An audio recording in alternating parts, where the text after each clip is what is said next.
혹시 지난 수요일 3월 8일이 무슨 날인지 아십니까? 세계 여성의 날입니다.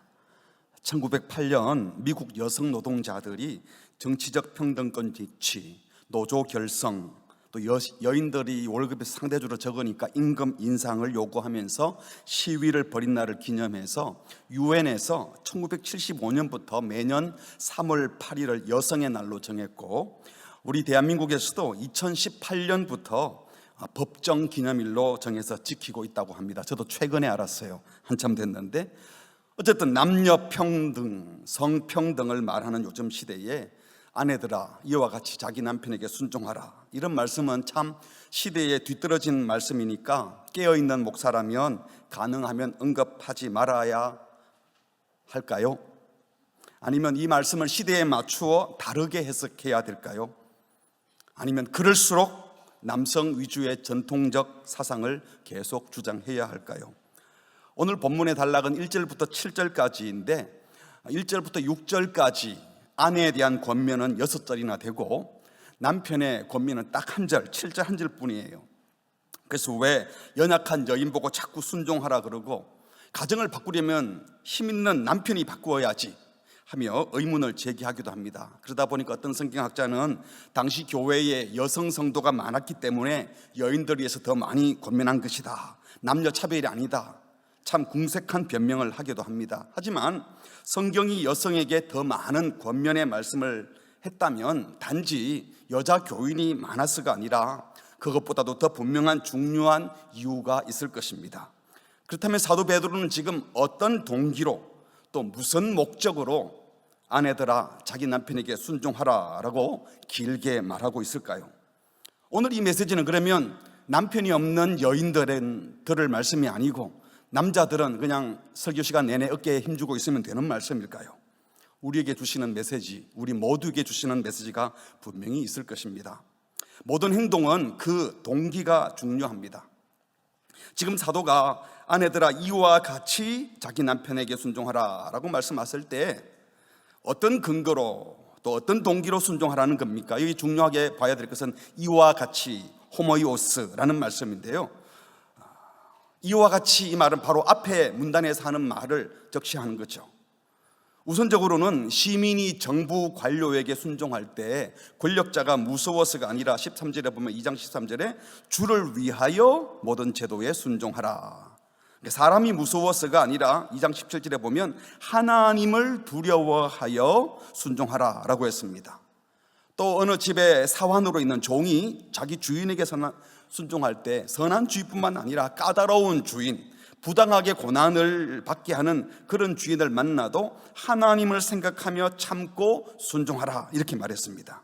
그러니까 이와 같이 자기 남편에게 순종하라 라고 하신 것은 아내가 남편에게 순종할 때 남편을 위하여가 아니라 사실은 주를 위하여, 남편이 무서워서가 아니라 하나님을 두려워하여, 남자가 여자보다 더 강하니까 약자로서 강자에게 순종하는 것이 아니라 모든 제도를 만드시고 주관하시는 하나님의 질서가 그러하기 위해 주를 위하여, 그러니까 주님께 순종하는 마음으로 순종해야 한다는 것입니다.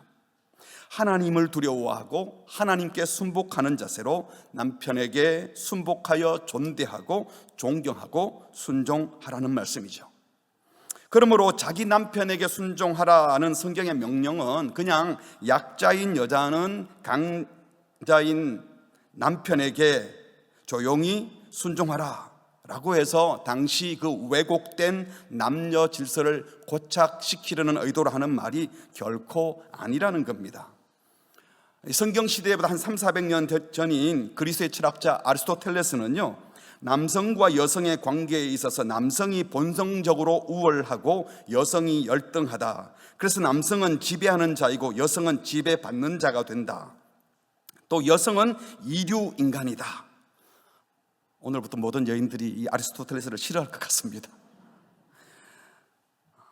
당시 사람들은 대부분 여성을 그렇게 생각했습니다.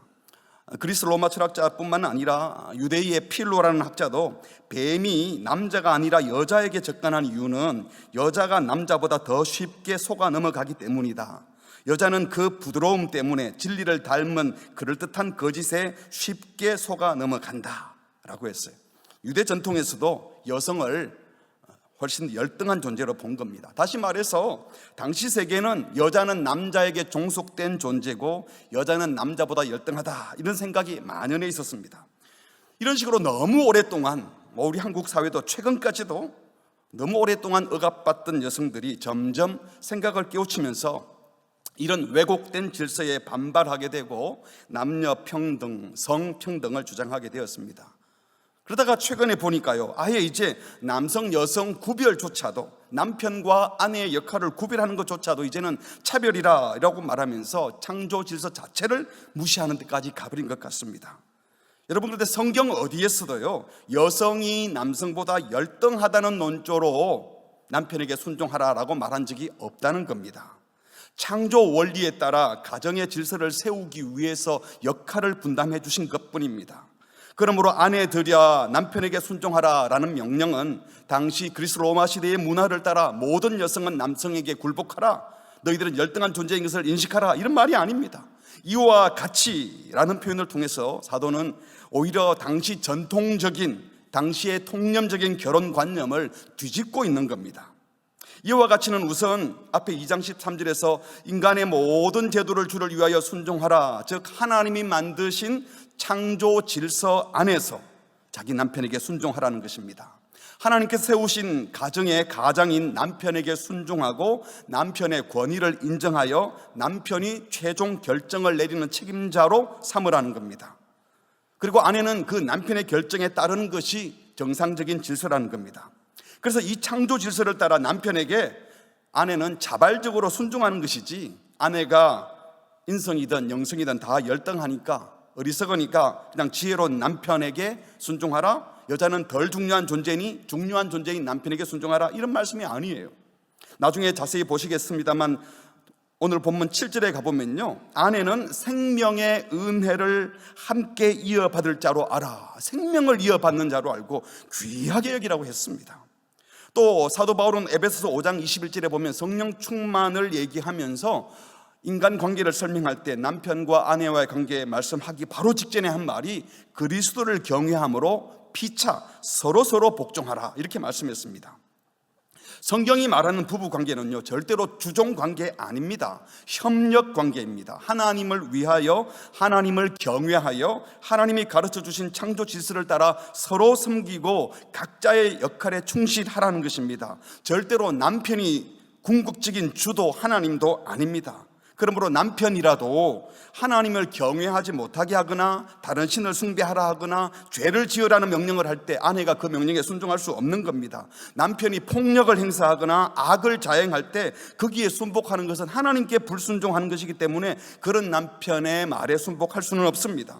하나님을 위하여 남편을 섬기는 것이지 남편을 위하여 하나님을 섬기는 것이 아니기 때문입니다. 또 이 말은요, 약자인 여자가 살아남으려면 강자인 남편에게 할 수 없이 순종하라는 것이 아니라 그리스도를 따르기 위하여 이와 같이 순종하라. 이와 같이, 바로 앞에 사도는요 오늘 보면 바로 앞에 까다로운 주인에게 순종하다가 고통당하는 종들을 권면하면서 우리 구주께서도 아무 죄도 없으심에도 부당한 고난을 받으셨다면 그리스도를 따르는 우리도 그 고난에 동참해야 한다라고 하면서 이를 위하여 너희가 부르심을 받았으니 그리스도도 너희를 위하여 고난을 받으사 너희에게 이 고난의 본을 끼쳐 그 자취, 고난의 자취를 따라오게 하셨다, 이렇게 말했습니다. 그러니까 권력자에게 순종을 하거나 까다로운 주인에게 순종하려고 하면 부당한 대접을 받고 억울한 고통을 받을 수 있는데, 그때 우리 그리스도인들은 주께서 받으셨던 부당한 고난, 주님만큼 부당한 고난 받는 분이 누가 계시겠어요? 그 고난을 생각하면서 잘 감당해야 된다는 겁니다. 그리고 곧 이어 오늘 본문 말씀이 나오는 게요, 이와 같이 아내 여러분 남편에게 순종하십시오. 그러니까 남편에게 순종할 때 고난을 각오하면서 순종하라는 것입니다. 남편에게 순종하는 것이 부당한 고난 받을 만큼 어려운 일일 수 있다는 겁니다. 그럼에도 불구하고 그리스도께서 부당한 고난을 받아내심으로 자기를 공격하는 악을 그리스도께서는 선으로 이기셨고 새로운 길을 열어주셨습니다. 마찬가지로 그리스도인 아내들은 약한 아내로서 상대적으로 훨씬 더 강한 남편, 그것도 불신 남편에게 순종하는 것, 그리스도께서 보여주신 고난의 본을 따르는, 그리스도의 고난에 동참하는 귀한 일인 줄 알고 남편에게 순종하라고 말씀하십니다. 우리 그리스도께서 욕을 당해도 맞대어 욕하지 않으시고, 부단한 고난을 당하셔도 위협하지 않으시고, 공의로 심판하시는 하나님께 맡기며 고난을 받아내신 것처럼 모든 시민들은, 모든 종들은, 오늘 말씀처럼 모든 여인들은, 아내들은, 약한 자들은 그리스도의 고난에 동참해야 한다는 것입니다. 여기서 우리가 생각하게 되는 중요한 사실은요, 그리스도를 따르는 성도가 이 죄된 세상을 살아가는 모든 일상 자체가 고난이라는 거예요. 그리스도를 따라 고난에 동참한다고 해서 반드시 엄청난 박해를 받고 장엄하게 순교하는 것을 말하는 게 아닙니다. 정부 관료에게 순종하는 거, 이 시민의 삶은 일상의 삶입니다. 근데 그게 고난이라는 거예요. 주인에게, 그것도 까다로운 주인을 만나 살아가는 삶, 직장 상사를 만났는데 모두 다 훌륭한 상사가 아니잖아요. 그래서 그 자체가 고난이고, 특별히 불신 남편, 포악한 남편과 함께 사는 그리스도인들, 그런 남편에게 순종하는 삶 자체가 고난이라는 것입니다. 다시 말해서 이건 아주 일상적인 거잖아요. 남편과 아내와의 관계, 직장에서 상사와 또 아래 사람으로의 관계, 시민으로 살아가는 이 모든 삶, 이 일상에서 그리스도인들이 그리스도인으로 가야 할 길을 걸어가는 것 자체가 다 고난이라는 거예요. 왜? 일상의 질서가 진리에 안 속해 있거든요. 이 세상에 있는 법들이나 질서나 상식이라고 하는 것들이 그리스도의 질서와 안 맞는 게 너무 많아요. 그래서 세상에 속하지 않은 우리가, 하나님께 속한, 진리에 속한 우리가 세상에서 신자답게 진리를 따라 살아가면 세상이 왜 그래? 꼭 그렇게 해야 돼? 꼭 그렇게 하는 거예요? 뭐 그러는 거야? 하고 우리를 오해하고 비난하고 심지어 적대합니다. 일부러 우리를 골리려고 불이익을 주기도 합니다. 세상이 우리와 달라도 너무 다르기 때문입니다. 결혼 예식을 치르는 것, 부부 관계를 하는 것, 직장을 갖는 것, 자녀를 양육하고 교육하는 방식, 돈을 벌고 쓰는 방식, 하나부터 열까지 세상의 질서와 우리 그리스도인이 따르는 질서는 너무나 다릅니다. 그러니까 지극히 평범한 일상이라고 할 수 있는 이 남편과 아내와의 관계 역시도요, 너무나 뒤틀려져 있어요. 교회 안에서도 성경을 믿고 따른다고 하면서도 창조 질서를 따라 남편과 아내의 관계를 설정하지 않습니다. 서로 사랑하고 서로 복종하고 서로 배려하는 이 당연한 질서에 순종하려고 하면 심지어 교인들까지도 남자가 왜 그래? 여자가 왜 그래? 이러면서 무시하고 비아냥거리고, 그러다 보니까 말씀대로 사는 사람이 고난을 받을 수 있습니다. 세상의 가치와 성경의 가치가 너무 다르기 때문입니다. 그래서 우리 성도들은 그 누구도 두려워하지 말고 그 누구의 눈치도 보지 마시고 오직 성경이 말하는 창조 질서를 따라, 창조 질서를 따라, 또 한 가지는 그리스도께서 보여주신 그리스도의 본을 따라 남편과 아내가 서로 사랑하고 서로 순종하고 서로 배려하는 창조 질서를 따라, 또 뭐예요? 그리스도께서 보여주신 천국 백성의 질서를 따라 살아가는 우리 모두가 되기를 주님의 이름으로 축복합니다. 그렇다면 두 번째 질문으로, 아내가 남편에게 순종하는 목적이 무엇입니까? 아내들아 이와 같이 자기 남편에게 순종하라. 이는 그 목적을 말합니다. 같이 할까요? 시작. 혹 말씀을 순종하지 않는 자라도 말로 말미암지 않고 그 아내의 행실로 말미암아 구원을 받게 하려 함이니 너희의 두려워하며 정결한 행실을 봄이라. 혹 말씀을 순종하지 않는 자라도, 이 말은 불신 남편을 가리키는 거죠. 이들을 남편이 구원 얻게 하기 위해서, 믿지 않는 남편을 주께로, 그리스도께로 인도하기 위해서 그 목적으로 순종하라는 거예요. 그리고 그 일을 약한 아내에게 명령합니다. 약한 아내여, 강한 남편에게 순종하라. 이게 아니라 약할지라도 주님을 위하여, 한 영혼 구원을 위하여 강하다고 말하는 그 남편에게 순종함으로 그 남편을 주께로 인도하십시오 라고 명령하는 겁니다. 근데 여기서 말씀을 순종하지 않는 자, 앞에 두신 토요일 로고, 이 헬라어 표현이요, 단순히 안 믿는 사람, 불신자, NIV 영어 성경에는 그냥 불신자로 표현했는데 그 정도가 아니라 말씀에 적극적으로 불순종하고 반대하는 어감을 갖고 있습니다. 말씀드린 것처럼 당시 1세기 문화에서는요, 남자가 모든 주권을 갖고 있어요. 그래서 남자가 종교를 가지면 보통 가족들은 반드시 그 남편, 아버지의 종교를 따라가게 되어 있습니다.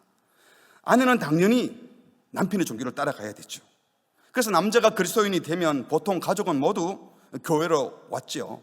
빌립보 감옥의 간수가 예수 믿게 되었고 세례를 받을 때 사도행전 16장에 보니까요, 자기와 그 온 가족이 다 세례를 받았다 이렇게 되어 있어요. 그게 자연스러운 일이었습니다. 그런데 아내가 먼저 기독교 신앙을 가졌는데 남편이 무관심한 정도가 아니라 그냥 그것을 싫어한다, 말씀에 의도적으로 불순종하는 사람이다, 즉 기독교 신앙을 반대하고 거부하는 정도였다면요, 분명 남편은 아내를 거칠게 대하고 난폭하게 대하고 심하게 압박해서 어쩌면 결혼 생활 자체를 위협하는 짓도 했을 겁니다. 남편이 절대적 권위를 가진 이런 상황에도 그런데 사도는 남편에게 순종하십시오, 그냥 남편의 종교를 따라가십시오 이렇게 말한 것이 아니라 오히려 남편을 그리스도께로 인도하라고, 더 불쌍한 남편을 구원하기 위해서, 당신이 불쌍한 게 아니라 믿지 않는 그 남편이 불쌍하니 그를 구원하기 위해서 그에게 순종하십시오. 불신 남편을 구원하는 것이 최종 목적이기 때문입니다. 비굴하게 어쩔 수 없어서 약자니까 순종하는 것과는 전혀 차원이 다른 것이죠. 그런데 그 순종하는 방법을 뭐라고 했습니까? 말로 말미암지 않고 아내의 행실로 말미암아 구원을 받게 하라. 원문을 보면 이 말씀을 믿지 않는, 로고스를 믿지 않는 자라도 말 없는 행실, 말씀이 없는 행실, 아뉴로구로 얻게 하라. 사람을 얻으라. 원문에는 구원이란 단어는 없고요, 얻으라 이 말입니다. 왜 아내에게 말이 없는 행실로, 말 없는 행실로 남편을 구원하라 이렇게 말했을까요? 아마 아내의 경우에 하고 싶은 말을 참는 것이 제일 힘든 일이기 때문에 말없이 행동하라 이렇게 말할 수도 있겠지만, 그보다는 지금 말씀을 믿지 않고 거부하고 싫어하는 남편에게 또 똑같은 말을 많이 한다고 말씀을 믿게 되는 것이 아니기 때문입니다. 말 없는 행실로 하라는 것은요, 말로 복음을 전하지 말라는 말도 아닙니다. 분명 복음의 말씀이 능력이 있고 선포되는 하나님의 말씀을 통해 구원의 역사가 일어납니다. 우리 성도님들도 말씀을 듣다가 말씀 안에서 회개하고 변화되고 신앙이 생기지 않았습니까? 복음을 선포해야 합니다. 하지만 복음의 말씀을 이미 듣고 머리로는 아는데 거부하는 사람들에게 똑같은 복음의 내용을 똑같은 종교적인 언어로 계속 반복하면 믿음이 생기기는커녕요, 오히려 짜증만 나는 거예요. 이런 사람들을 구원하기 위해서 하나님이 사용하시는 수단은 그리스도인의 그 말이 아니라 그리스도인의 행실이라는 겁니다. 여러분, 말을 하는 것은 소통하자는 거잖아요. 그런데 이미 반감을 갖고 불편해하는 사람들 입장에서 기독교인 아내가 또 말로 설득하고 성경적인 용어로 자기를 회유하는 것처럼 보이면요, 남편은 뭐라 그러겠어? 아, 또 시작했네. 아, 그 소리 좀 그만해. 짜증나. 라고 하지 않겠습니까? 어쩌면 거부하는 자들에게 또 전도하는 말은 혐오스러운 말이 되고 불편한 말이 된다는 겁니다. 그래서 말씀을 거부하는 불신 남편에게는 말씀을 가르치거나 설득하려고 하지 마시라는 거예요. 오히려 그 남편에게 순복하는 행동을, 모습을 보여주라는 겁니다. 실제로 그렇지 않습니까? 사랑스럽지도 않고 신뢰도 없는데 경건한 말만 자꾸 하면요, 더 짜증나는 거예요. 남편도 마찬가지예요. 행동은 이상하게 하고 자기를 존중하지도 않으면서 자꾸 좋은 말하고 경건한 말 하면 그럴수록 더 화가 나는 거예요. 말하지 않고 행실을 보여주라는 것은요, 절대로 타협이 아닙니다. 진짜 복음을 전하기 위한 전략이라는 겁니다. 너희의 두려워하며 정결한 행실을 봄이라. 2절에 이 말은 그들이 알아들을 수 있는 것은 아내의 말이 아니라 봄이라, 자신에게 순복하는 아내의 모습, 자세, 태도이기 때문입니다. 봄이라 이건 그냥 지나가다가 슬쩍 보는 것이 아니고 관찰하여 본다는 뜻이에요. 남편이, 함께 사는 남편이 아내를 늘 지켜보고 있는 거예요. 그러다가 아내의 행실을 보고 자세를 보고 하나님의 존재를 인정하게 되고, 그래서 결국은 구원을 얻게 되게 하라는 겁니다. 신앙을 가진 아내가 남편인 자기에게 늘 순복해요. 그걸 보면서 두려워하며 정결한 행실을 뭐라고요? 봄이라, 봄이라. 아내가 자신에게 순복하는 이유가 하나님을 두려워하기 때문이요, 그래서 정결한 삶을 살면서도 자기에게 순복하는 것을 봄으로 알게 된다는 겁니다. 설득하려고 말을 하면요, 귀를 막아요. 또 시작했네. 그만해 하고 귀를 막지만 자기 눈앞에 펼쳐진 아내의 모습, 태도, 자세는 안 볼 수가 없어요. 그냥 보이니까. 그러니까 말 없는 행동이라는 침묵을 명하는 게 아닙니다. 아무 말도 하지 마, 가만히 있어, 남편이 무슨 말해도 대답하지 마, 이게 아니에요. 설득하여 가르치려 하지 말라는 겁니다. 오히려 설득하여 가르치는 것이 아니라 그냥 순복하라는 거예요. 그 존재를 인정해 주라는 거예요. 남편들이 아내에게 무시받을 때 제일 힘들거든요. 그 존재를 인정해 주고, 넘어지지 않도록 지지해 주고, 혹시 쓰러졌다면 격리해서 일어나게 하고, 남편이 잘한 것을 찾아서 칭찬해 주고, 그 말을 오히려 더 하라는 겁니다. 그래서 아이러니하게도요, 말씀을 믿지 않는 남편을 하나님의 말씀으로 인도하기 위해서 믿는 아내가 말씀을 전하는 게 아니고 말 없는 행동을 해서 그 남편을 캐르데드 손타이, 얻으라, 얻게 하라, 유익을 얻게 하라, 결국 구원받게 하라는 뜻이겠죠. 행동이 말보다 목소리가 훨씬 더 큽니다. 그리스도를 따르는 삶의 방식, 삶의 자세가 100마디 말보다 강합니다. 말을 하면 반박할 생각이 나지만 사랑스러운 행동은 그 마음의 신뢰를 쌓게 합니다. 말은 정보를 나열하겠지만, 정보를 나열하면 틀린 걸 골라내겠죠. 하지만 행동은 신자의 마음속에 살아계신 그리스도를 보여주어 그 마음을 움직이게 할 것입니다. 여러분, 이것은 불신 남편에게만 해당되는 말씀이 아니죠. 오늘 우리 한국 교회는 세상에서 너무 많은 불신을 받고 있어서 기독교인들이 뭘 말만 하면 짜증부터 냅니다. 기독교 용어로 뭐라고 하면 화부터 낸다고요. 기독교를 혐오하고 있어요. 그런데 이런 사람들에게 계속 우리의 기독교 언어로, 종교적인 언어로 말을 많이 하면 할수록 복음이 전해지는 것이 아니라 벽만 더 높이 쌓고 반감만 쌓는 겁니다. 복음의 말씀을 처음 듣는 사람에게는 분명히 복음의 말씀으로 전해야 해요.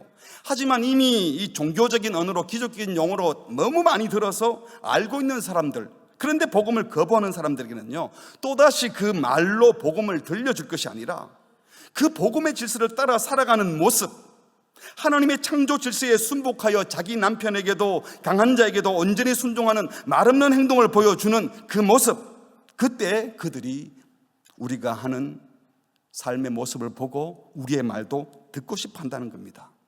목표는 멋진 말로 그들을 설복하는 것이 아니라 그들이 구원의 복음을 받아들이게 하는 것이 목표이기 때문입니다.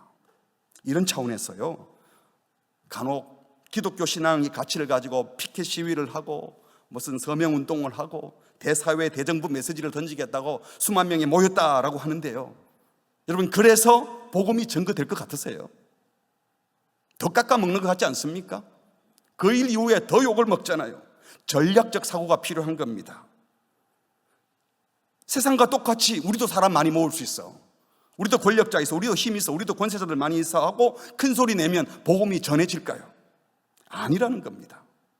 그러므로 말 없는 행실, 남편에게 순복하는 이런 식의 행동은 약육강식의 세계에서 약자가 강자에게 할 수 없이 무서워 순종하는 것과는 전혀 다릅니다. 오히려 그들을 구원하기 위하여, 그들을 섬기기 위하여, 그들을 선으로 안내하기 위하여 그렇게 하는 거예요. 너희의 두려워하며 정결한 행실을 봄이라. 두려워하며 하나님을 두려워하는 것이죠. 정결한 행실을 보여주라는 겁니다. 여기 두려워하며 아내가 남편 두려워하는 것 아니에요. 남편에게 공포를 느끼고 벌벌 떠는 것 아닙니다. 남편이 볼 때 아내가 자기에게 지극정성으로 섬기고 늘 순종적이고 순복하는 것 같은데 가만히 보니까 날 두려워하는 게 아니야. 누군가를 두려워하고 있는 것 같아요. 그것이 힘을 가진 자기가 아니고, 때로는 폭력을 행사하는 나를 두려워하는 게 아니고 누군가를 두려워하는데 그게 하나님이더라는 거예요. 그래서 경건하게 살아가는 모습, 하나님을 경외하는 모습을 보면서 불신 남편이 어렴풋이 신의 존재를, 하나님의 존재를 의식하게 하라는 겁니다. 또 아내가 그 숱한 고생을 하고도 어떨 때는 내가 말도 안 되는 것을 시키는데도 늘 겸손하게 내 말을 들어주고 나를 존중해주고 나를 인정해주고 나를 순종하는 것 같은데, 어떤 경우에는 그렇지 않을 때가 있어요. 분명 아내가 무슨 기준이 있어요. 뭔가 지키려고 하는 것이 있어요. 정결한 행실을 봄이라. 여기 정결한, 하그노스, 순수한, 도덕적으로 오염되지 않은, 흠이 없는, 이런 뜻이에요. 그러니까 분명히 아내가 남편을 존중하고 겸손하게 순복하는데 남편이 부도덕한 일을 시키거나 이교신을 숭배하라는 일에는 순종하지 않는 거예요. 진정으로 자기에게 순복하는 정결한 행실, 자기에게 순복해요. 그러나 아무 일이나 시키면 하는 것이 아닌 정결한 행실을 보면서 하나님을 느끼게 된다는 겁니다. 그러므로 우리도 주를 위하여, 영혼 구원을 위하여 순종하는 아내가 된다 해도 약한 자로 강자에게 섬기는 것처럼 보여도 무조건 힘없어서 순종하는 것이 아니라는 것입니다. 거룩한 목적이 있습니다. 하나님을 더 두려워하여 부정한 일에 동조하거나 함께하지 않습니다. 이방신을 섬기는 더러운 일에 함께하지 않습니다. 그러나 그때에도 남편에게 순복하고 다른 이들을 사랑하는 자세와 태도는 흐트러짐이 없어야 한다는 것입니다. 말이 아니라 삶의 자태로 진짜 말을 해주는 겁니다. 그래서 믿지 않는 남편이 정결하면서도 순종적인 아내의 모습을 보고 아내가 믿는 복음의 진리는 참 진리다라고 깨닫게 된다는 겁니다. 결국 두려워하며 정결한 행실을 보게 되는 것도 목표는 그를 구원하는 것입니다. 사랑하는 성도 여러분, 우리가 믿지 않는 남편을 모시고 있든 믿는 남편을 모시고 있든 또 결혼하지 않았든 결혼해서 아내와 함께 사는 남성이든 어린아이든 누구든 어떤 상황에도 어떤 위치에서도 직장에서 상급자로 있든 하급자로 있든 그리스도를 따르는 복된 삶의 모습으로 말이 아닌 행실로 내가 만나는 그 영혼을 구원받게 하는데, 주님 만나게 하는데 쓰임받는 우리 모두가 되기를 주의 이름으로 축복합니다. 세 번째로 생각할 것은요, 1절 다시 보시면 아내들아 이와 같이 자기 남편에게 순종하라 라고 하신 것이요, 하나님이 또 사도 베드로가 누구 편 드는 것 같아요? 남성 편을 드는 거예요? 여성 편을 드는 거예요? 아내를 열등한 존재로 보고 남준요비 사상을 그대로 따르는 이 잘못된 명령을 하는 겁니까? 아닙니다. 비록 여성에게 순종을 명령했다고 해서 남자 편 드는 것 아니에요. 오늘 이 말씀 제목 딱 보다가 야 오늘은 나 좀 기살겠네 하고 남자들 어깨 힘줬다면 그거 다 내려놓으세요. 여성들도 이 뭐야 또 이런 제목으로 설교하셔, 그게 아니라는 거예요.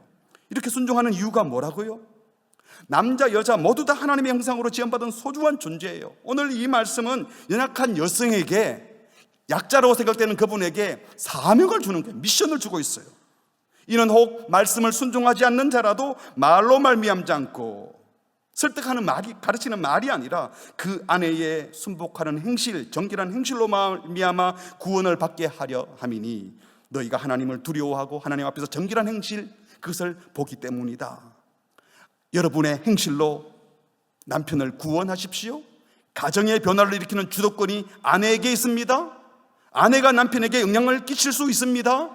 아내가 주체적 생각을 할 수 있습니다 라고 지금 외치는 거예요. 당시 문화를 생각해 보세요. 감히 상상할 수 없는 사고방식입니다. 감히 아내에게 남편을 움직이래요.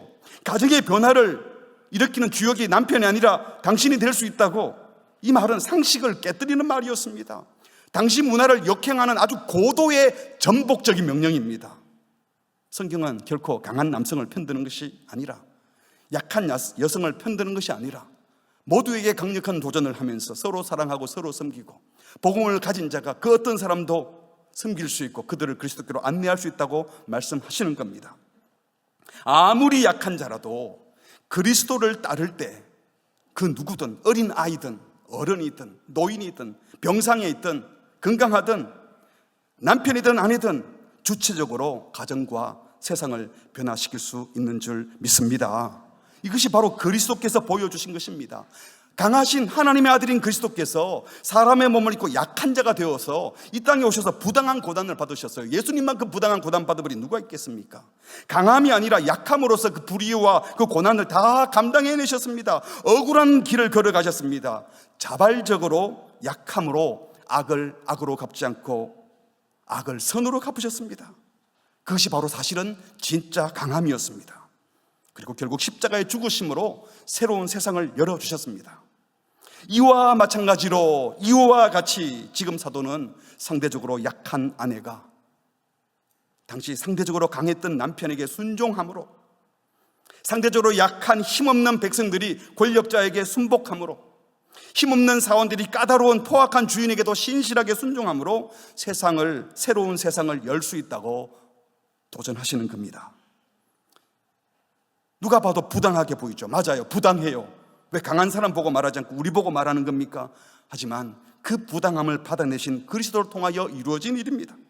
그래서 성경은 힘 있는 남편들을 야단치면서 가정이, 아버지가 남편이 똑바로 써야지 가정이 바로 서지, 이렇게 말씀 안 했다는 겁니다.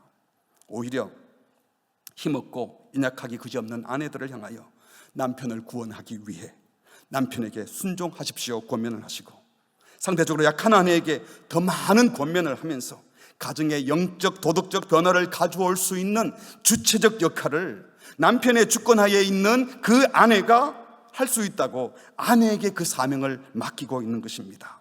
당시 문화를 생각한다면 가히 혁명적인 생각이었습니다. 그런데 어떻게 하라고요?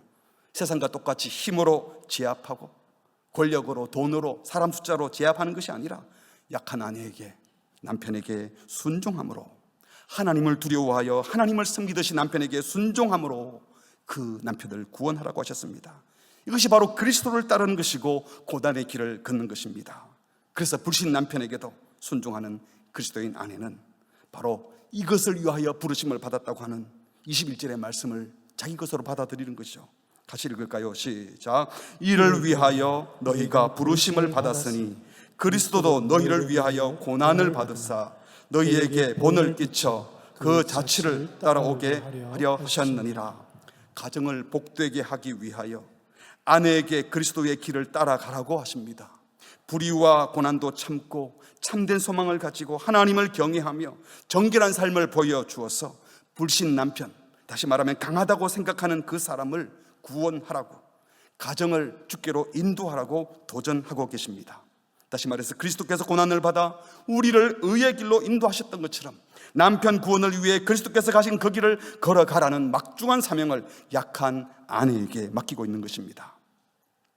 예수님이 걸어가신 방식대로 걸어가는 약하지만 강한 아내들을 통해 이 놀라운 구원의 은혜가 임할 것이라고 우리 모든 약한 자들을 격려하고 계시는 겁니다.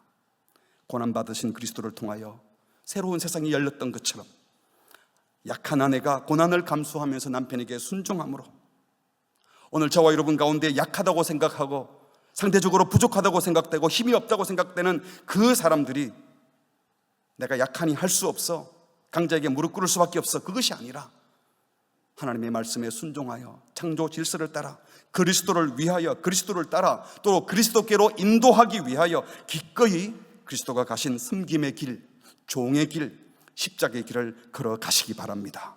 그때 하나님께서 하나님의 은혜를 드러나게 하시는 줄 믿습니다.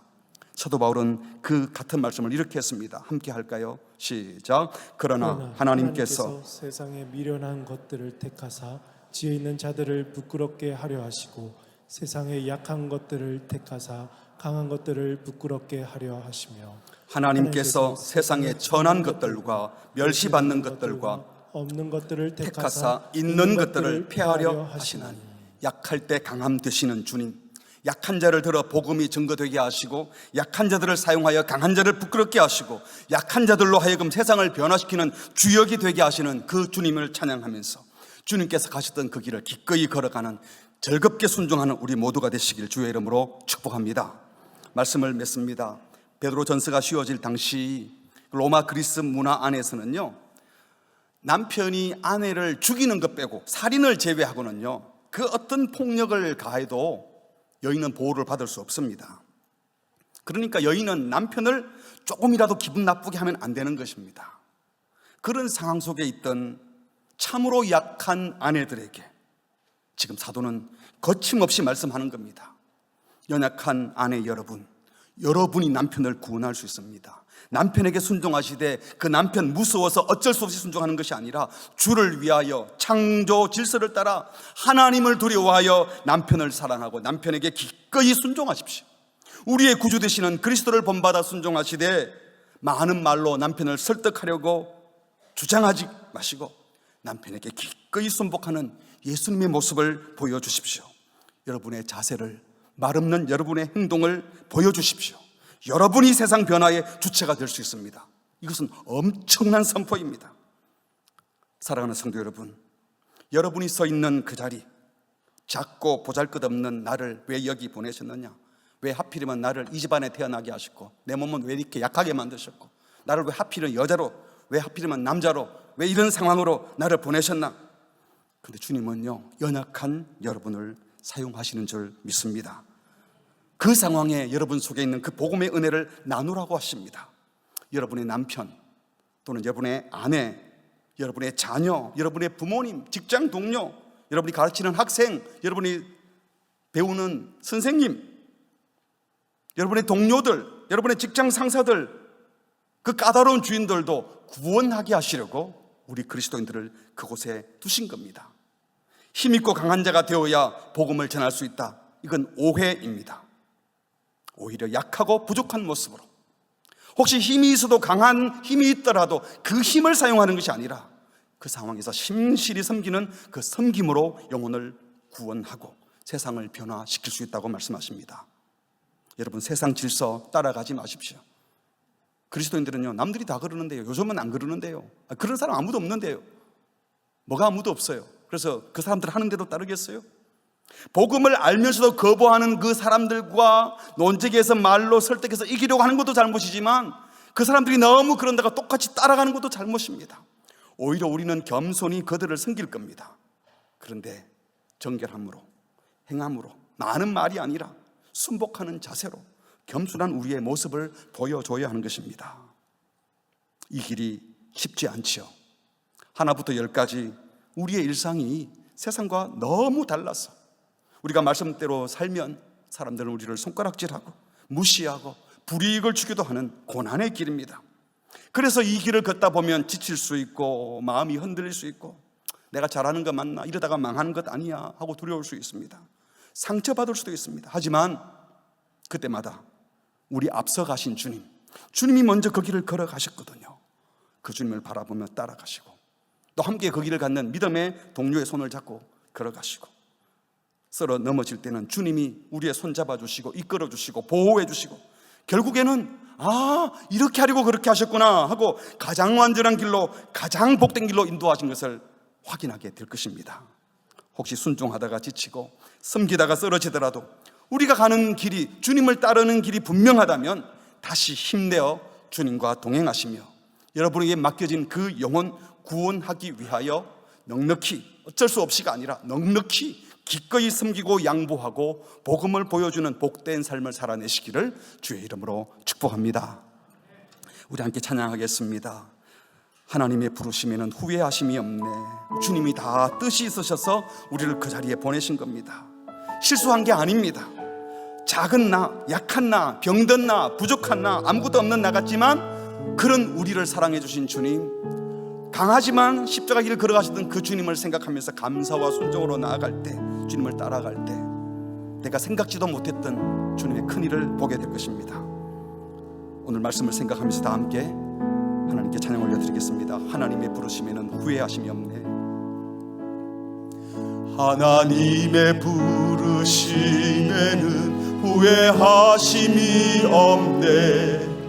내가 이 자리에 선 것도 주의 부르심이라. 하나님의 부르심에는 결코 실수가 없네.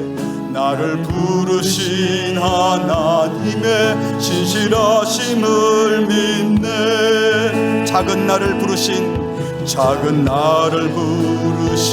뜻을 나는 알 수 없지만 오직 감사와 순종으로 주의 길을 가니. 때론 내가 연약해져도 주님 날 도우시니. 주의 놀라운 그 계획을 나는 믿으며 살리. 날 부르신 뜻 내 생각보다 크고, 날 향한 계획 나의 지혜로 증량 못하나. 가장 좁은 길로, 가장 완전한 길로 오늘도 날 이끄심이네. 하나님의 부르심에는 하나님의 부르심에는 후회하심이 없네. 내가 이 자리에 선 것도 주의 부르심. 하나님의 부르심에는 하나님의 부르심 결코 실수가 없네. 결코 실수가 없네. 나를 부르신 하나님의 신실하심을 믿습니다. 하나님의 신실하심을 믿네. 날 부르신 듯, 날 부르신 듯, 내 생각보다 날 향한 계획, 날 향한 계획, 나의 지혜로 증량 못하나. 가장 좋은 길, 가장 완전한 길로, 완전한 길로 오늘도 날 이끄시니. 작은 나를 부르신 뜻을, 작은 나를 부르신 뜻을 나는 알 수 없지만 오직 감사와 순종으로 주의 길을 가. 때론 내가 연약해져도, 때론 내가 연약해, 주님 날 도우시니.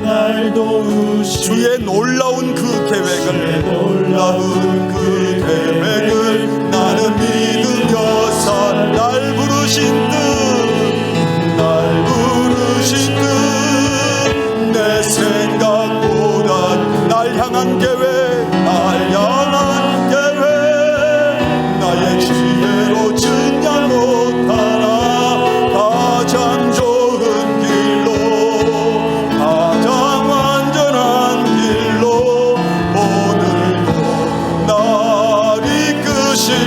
날 부르신 듯, 날 부르신 듯, 내 생각보다 크고 날 향한 계획, 나의 지혜로 증량 못하나.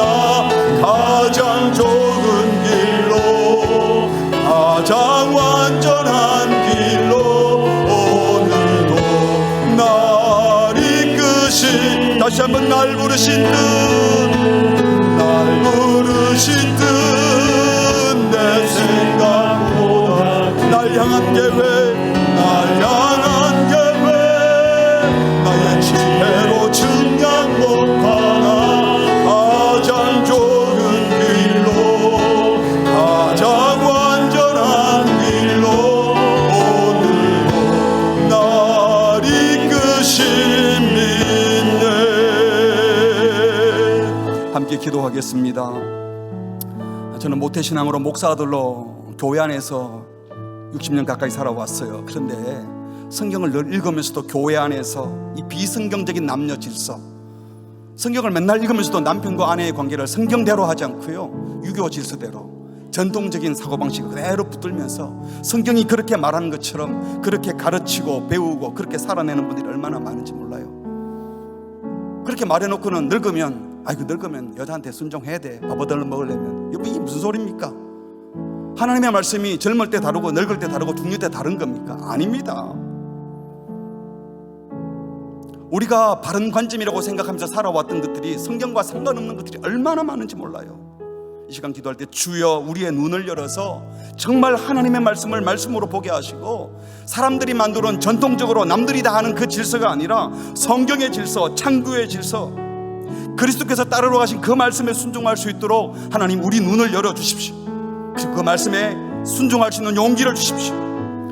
우리는 약자가 아니에요. 약자니까 그냥 바닥에 있을 자가 아니에요. 약하죠, 부족하죠, 모자라는 게 많지만 하나님께서 그런 우리를 들으셨어서 영혼 구원하라고, 세상에서 힘 있다고 강하다고 큰 소리 치는 그 사람들, 불쌍한 사람들 구원하라고 우리에게 사명을 주신 것입니다. 주여, 많은 말이 아니라 말 없는 행실로, 섬기는 모습으로, 아름다운 모습으로 복음의 모습을 보여줄 수 있도록 주여 은혜를 주시옵소서. 일하다가 지쳐서 쓰러지고 힘들 때 우리 손잡아주는 주님 손 꼭 붙잡고, 혼자 가다가 쓰러지면 믿음의 동료 손잡고 같이 주님께 나아갈 수 있도록 주여 은혜를 주시옵소서. 그리스도의 고난을 기쁘게 감당할 수 있도록 내 삶의 현장, 상식적인 모든 일상의 삶 속에서 세상과 다른 모습 속에서 야합하지 않고 남들 가는 대로 따라가지 않고 말씀에 순종할 용기, 그리스도를 따를 은혜를 허락하여 주시옵소서. 다 함께 합심으로 기도하시겠습니다. 하나님 아버지, 오늘 우리에게 말씀을 주셔서 감사합니다. 하나님의 말씀이 질서가 이 세상의 기술을 열었어요.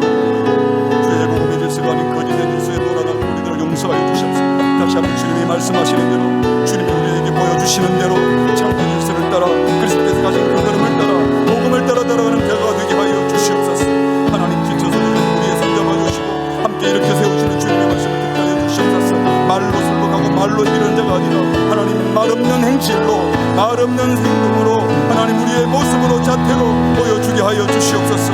하나님 세상을 구원하는 데 우리가 쓰임받기를 원합니다. 똑같이 힘으로 권세로 많은 말로 논박하는 자가 아니라 우리의 복된 모습을 보여주는 전략적으로 복음을 증거하는 증인들이 되게 하여 주시옵소서. 우리 교회에, 우리 시대에, 우리 모두에게 은혜를 보여주셔서 말씀으로 살아내는 은혜를 하여 주시옵소서. 우리의 모습을 보고 복음을 듣게 하여 주시고 복음을 보게 하여 주시고 우리의 모습을 통하여 그리스도가 드러나게 하여 주시옵소서. 말씀을 증거할 때는 강력하게 증거하지만 하나님 그러나 때를 따라 전략적으로 우리가 순복하는 모습을 보여주는 자가 되게 하여 주시고 그리스도를 따르는 모습이 함께 보여지게 하여 주시옵소서. 지금도 고난 중에 있는 아내들, 고난 중에 있는 자들들, 고난 중에 있는 남편들, 고난 중에 있는 직장인들 하나님의 불쌍히 여루시고 쓰러지지 말게 하시고 나를 보내신 주님의 뜻이 있고 사명이 있음을 알고 이 사명 붙들고 나아가 승리하는 자들 되게 하여 주시옵소서. 하나님 우리를 가르쳐 주시옵소서. 말씀해 주시옵소서.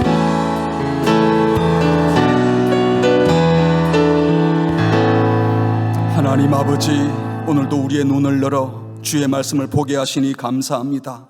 나도 모르게 말씀의 가치가 아닌 세상의 가치, 많은 사람들이 따라간 대로 휘청거렸던 생각이 왔다 갔다 했던 우리를 불쌍히 여기시고 다시 하나님의 말씀의 가치를 따라, 창조 질서를 따라, 그리스도께서 가신 그 길을 따라 주님이 보여주신 그 복된 모습을 말 없는 행실로 우리의 모습으로 보여주는 자 되게 하여 주시옵소서. 하나님, 어쩔 수 없이 순복하고 어쩔 수 없이 낮아지는 것이 아니라 복음을 증거하기 위하여 아무리 많이 가지고 대단해 보여도 결국은 복음이 없어 지옥 가게 될 불쌍한 영혼들을 살리기 위하여 사랑하는 마음으로 순종하게 하여 주시옵소서. 지쳐 쓰러질 때, 이 길 가다가 힘들어질 때 나 혼자가 아니라 주님이 우리 손잡고 계시고 우리 믿음의 동료도 함께 있다는 사실을 기억하고 같이 주님이 말씀하시는 그 길을 잘 걸어가는 복된 주의 백성들 되게 하여 주시옵소서. 이번 한 주간도 우리가 만나는 자녀들, 부모님들, 우리의 형제, 남편과 아내, 우리가 가르치는 학생들, 우리가 모시는 선생님들, 직장의 상사들, 우리의 부하들, 그 누구를 대하더라도 그리스도의 마음을 품고 섬김으로, 말 없는 행실로, 복된 모습으로 그리스도를 증거하는 주의 백성들 되게 하여 주시옵소서. 예수님의 이름으로 기도합니다. 아멘.